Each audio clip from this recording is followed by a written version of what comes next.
Welcome to the Frontline Herbalism podcast with your host Nicole Rose from the Solidarity Apothecary. This is your place for all things plants and liberation. Let's get started.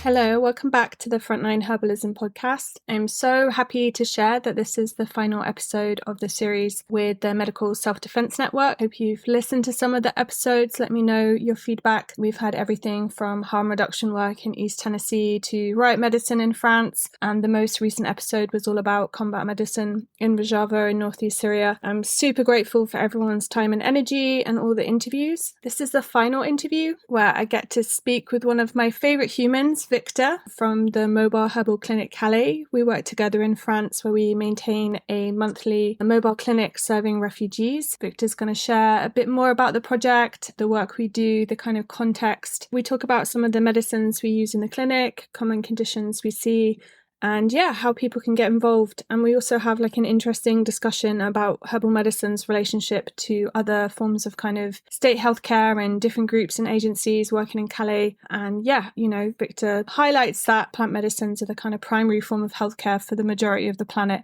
which is a really important reminder. Okay, so I hope you enjoy the show. Please check out all the links and resources in the show notes. Again, I just want to share and emphasize, please get in touch with MSDN if you are a healthcare worker or you're part of a project. If you'd like to be connected to folks organizing, you're really, really welcome to be part of the network. And also, we plug it in this podcast, but the Mobile Herbal Clinic Calais has an ongoing crowdfunder at the moment. We're literally fundraising trip by trip to keep the project going. So if you listen to this and you feel inspired, please drop a bit of cash in the crowdfunder. It would be super appreciated. Okay, thanks for listening.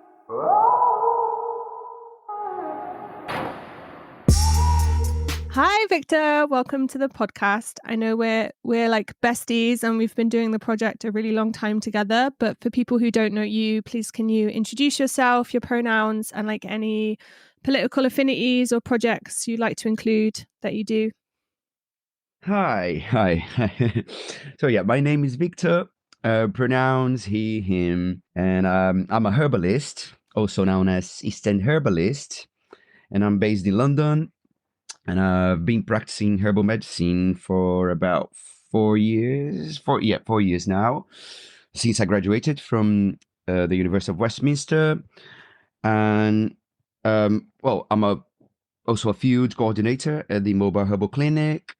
And I've been going to Calais with them since 2019. For those who don't know, the Mobile Herbal Clinic, formerly known as Herbalists Without Borders, is a mobile clinic that takes place in northern France, i.e. Calais and Dunkirk, and we'll be talking more about it. And I also help to facilitate some of the nature walks organized by Misery, which is a mental health collective centered around healing for queer, trans, non-binary, melanated global majority folks here in London.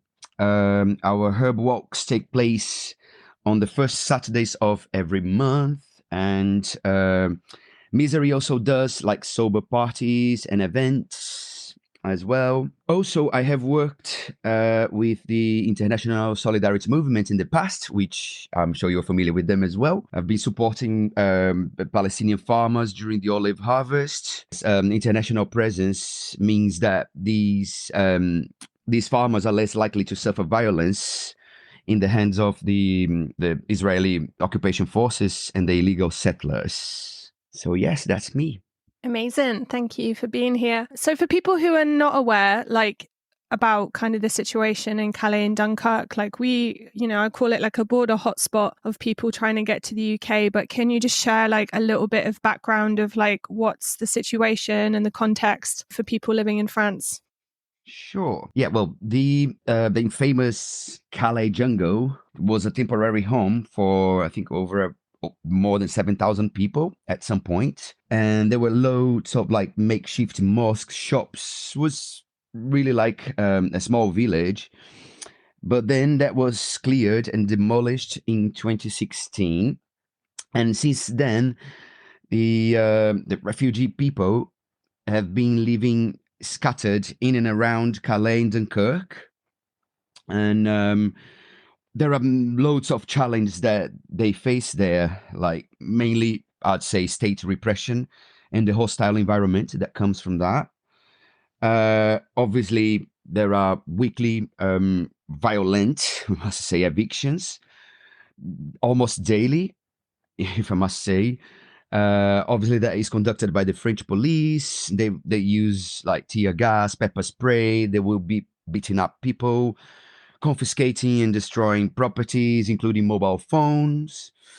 Including, we once actually saw a patient who had their prescription glasses destroyed by the cops.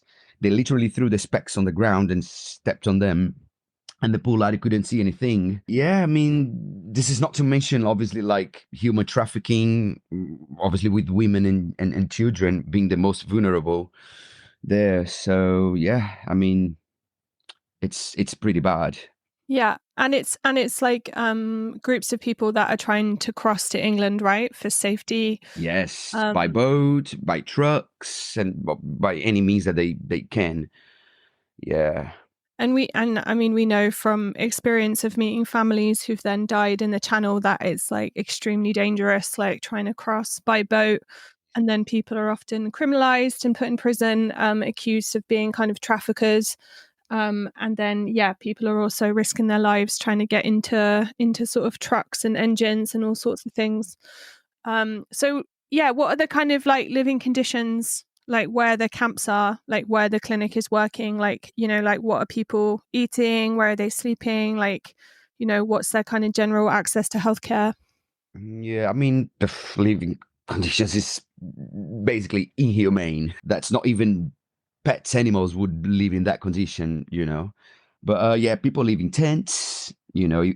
Also, like if you've been to the area, you know that the climate is a bit wild, and by wild I mean like rain and wind, like that destroys tents, make places like turn them into mud baths, and that makes everything worse, of course. Also, there are many agencies obviously doing amazing work, but life is really super precarious there in the camps. Obviously, like access to clean water, showers, clothes, and food is somewhat limited. And if you add relentless police violence and intimidation on top of that, you then have like a real pressure cooker about to explode at any minute. Where are most people coming from? Like, that's a question we always get asked. Yeah, I mean, like it is from places, war zones, and places that are really affected by wars, really conflicts. So we've got loads of people from Afghanistan. We have people from Syria. We have loads of Kurds from Iraq, from Iran, from Turkey, and we also have lots of Sudanese and people from East Africa, so Somalia, Eritrea, Ethiopia, and obviously like Sudan. At the moment, we've got like a massive influx of people from Sudan. Um, where else? We do have some Albanese people trying to reach the UK as well. I mean, it changes, right? Like It changes, yeah. every time we go, there's like somehow different patterns of people. But I think, Yeah. yeah, most people are on the move, kind of seeking asylum in the UK, and have had really intense kind of journeys throughout Europe, like, you know, Yeah. experiencing violence on all sorts of borders. Yep. Okay, so yeah, what is like the Mobile Herbal Clinic Calais? Like, when did it start, and what do you do, or what do we do? Yeah. So yeah, like I said before, the Mobile Herbal Clinic Calais is a mobile clinic that takes place in northern France, i.e. Calais and Dunkirk, and we offer acute herbal medicine, first aid, healthcare access support, which means like we take people to hospitals when it's needed, and also self-care support. And we started officially in, I think, in October 2019, and we have been going there every month ever since. And then as I said, we normally do the first week of the month because that's when Red Cross, which the other medical agency operating there, they're off that first week. So we try to be there for that week. Amazing. And what sort of kind of health conditions are you commonly responding to? Like, what do we see in the clinic? Yeah. Obviously that varies depending on the season. Winter being the worst time, needless to say, the cold, the wet, damp weather leads to a lot of respiratory infections. So that is like rampant during that time. So we see lots of like coughs, upper respiratory tract infections.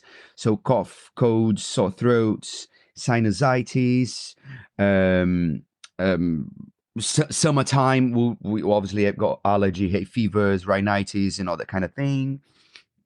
Um, we also see lots of digestive issues. Obviously, like a lot of people there, they are eating uh, the foods that are not really culturally appropriated. So, they will have, they'll suffer from different sorts of like indigestions, acid reflux, diarrhea, constipation, and also, especially during the warmer months, especially summertime, we see loads of skin conditions, so scabies, fungal infections, itchy lesions and bites and things, and obviously musculoskeletal system problems, obviously like from police beating people up, people falling off trucks, accidents.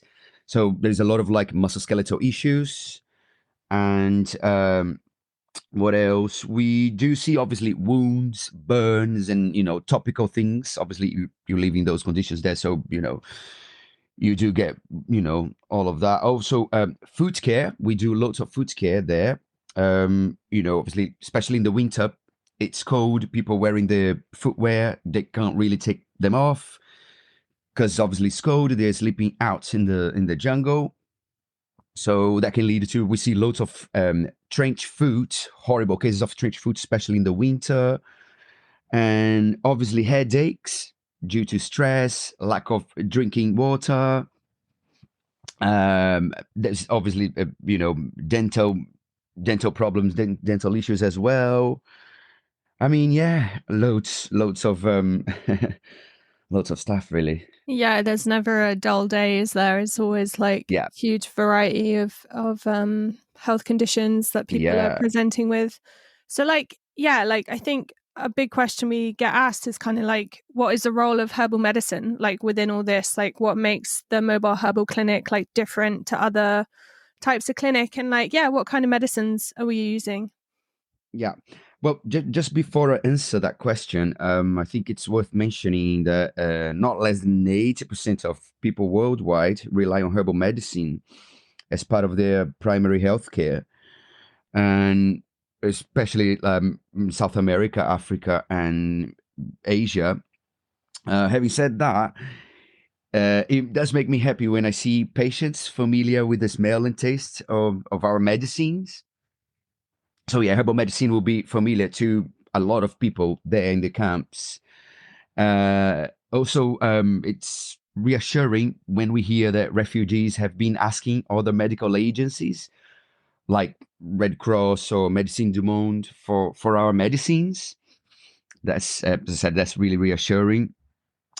By the way, in our last trip, we a member of the FAST team called us. The FAST team is actually the first aid support team. One of the members called us to say that one refugee was asking for our bruise ointment for his sciatic pain, and that's one of the wonders of herbal medicine, which is like one of our medicines can be used for more than one condition, like our bruise ointment. That can also be used for nerve pain, like sciatica node fractures. So regarding the medicines we carry in our dispensary, we have obviously like stuff for respiratory conditions. So we've got cough syrups, immune tonic, chest rubs, salt water for blocked nose. We also have for for the digestive conditions. Yes, we have our delicious indigestion lozenges. Um, what else we've got? We've got clay powders. We also have, as I said, bruise ointments, musculoskeletal creams, wound sprays, antifungal creams. Yeah. Yeah, and did you mentioned like the coughs and colds right earlier? So like what would you include in a pack for someone that had like just a kind of basic cold, like they'd been sick for a couple of days, like nothing too serious? Yes, as I said, so we've got our cough syrup, which is really soothing.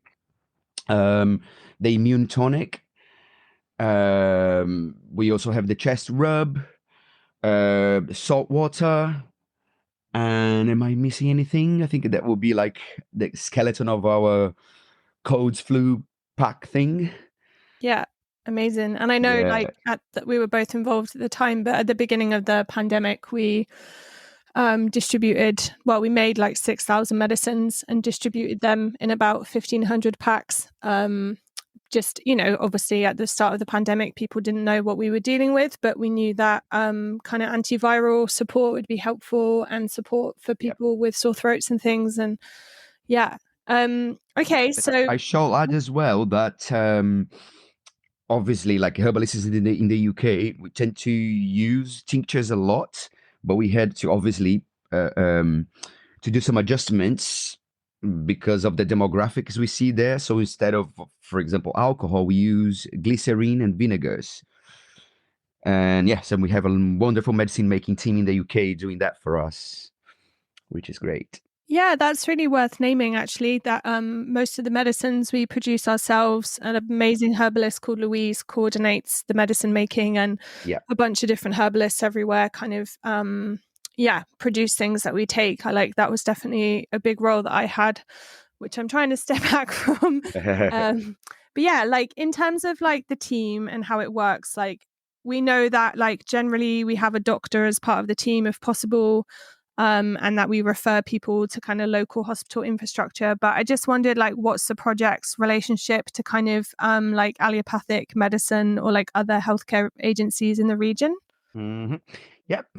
We obviously we do have, not obviously, but yeah, luckily I'd say we do have a couple of French GPs working with us, and that really helps when we have to take people to hospitals or to the clinic and advocate for them to be seen. I personally believe that the future of medicine is integrative medicine. Therefore, allopathic medicine has definitely a place there. You know, sometimes herbs can take a while to have an effect, and certain acute conditions would require something more fast acting. Therefore, we would refer these patients to other medical agencies or to the would take themselves to the local clinic or a hospital, depending on the condition. And also, it's very important that we understand our limitations and yeah, and then and be humble about what we do. And also, we have a great relationship with the other medical agencies in the ground, such as Red Cross, Médecins du Monde, No Borders Medic, and the FAST team, the First Aid Support team. They respect what we do. In my experience, they will not hesitate in referring their patients to us as well. So it is really nice to be working alongside these other agencies, and we kind of all, there support each other in a way, and being there for each other, and obviously for the refugee people that we see, our patients. Mm-hmm. Yeah, for sure. Like, how do you think the refugees like living in France, like how do they feel about herbal medicine? Like, I know you mentioned it before about people asking other groups for our medicines, but like what has been your kind of like general impression in the clinic about how people are responding to what we're offering? Hmm. Well, like I said, 80% of the people worldwide still rely on herbal medicine as part of their primary healthcare. So, yes, people do respond well to our medicines. Um, we strive to make our internal medicines as tasty as possible. I mean, thank you, glycerine, for lending us all its sweetness without raising blood insulin. As I said, also our cough syrup is so delicious that you just want to eat them. We must eat it. So yes, the response is great, I'd say, and our clinic is so busy from the start until we finish. I think we see an average of 80 to 100 plus people per day, isn't it? I think. Yeah, for sure, easily. Yeah. And yeah, it's worth noting that we also have like an external medicine station, so we're doing a lot of like kind of more generic first aid as well. Like we've got all the different dressings and bandages and things. So yeah, and we're obviously using the medicines that we make as much as we can. So how can people get involved in the clinic? Like what sort of support is needed right now? Well, there are many ways people can get involved. You don't need to be a herbalist or work in healthcare to be part of the Mobile Herbal Clinic. Um, Obviously, as we mentioned before, we do need lots of volunteers to help our herbalist Louise to make the medicines. You also don't need to be there in person to be helping. You could do parts that can be sent to Louise's farm, and then we assemble everything in there to make the medicine. So you could be making medicines remotely as well.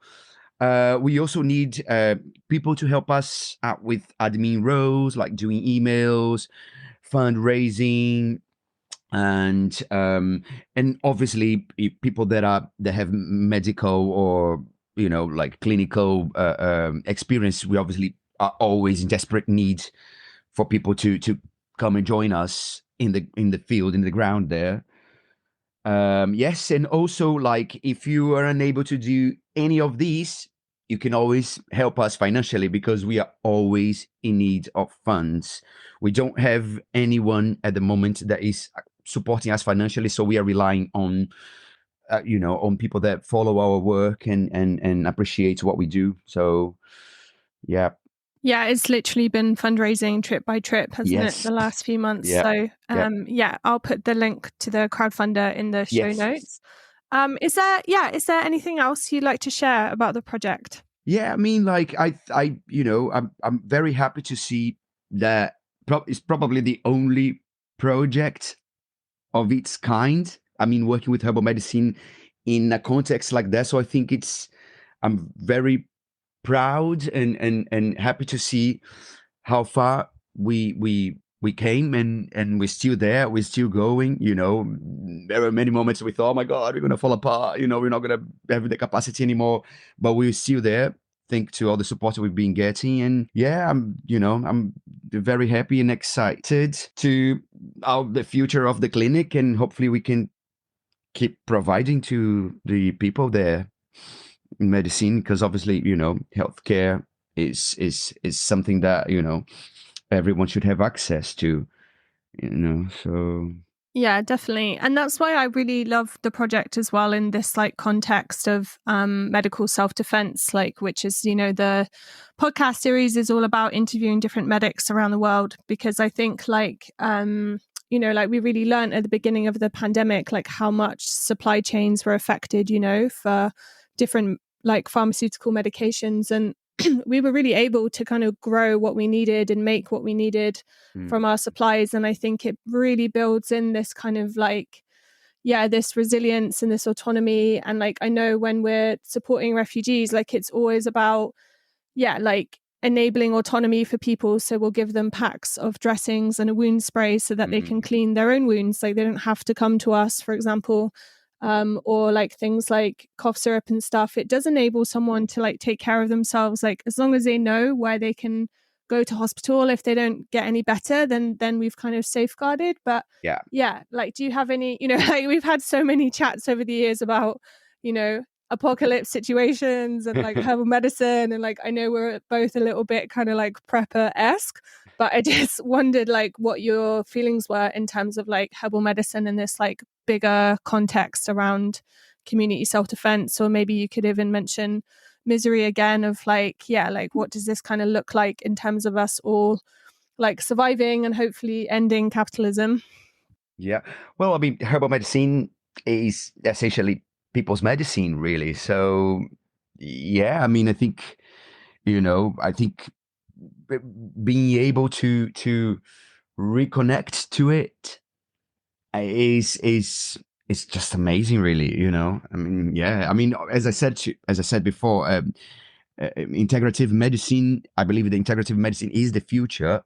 So get all these different branches of healthcare practice together, like osteopathy, herbal medicine, acupuncture, allopathic medicine, all of that. But I think that herbal medicine is us, because we are nature, right? We tend to see us kind of separated from nature, but we are nature. We are part of it. We are herbal medicine. So yeah. Wow, amazing.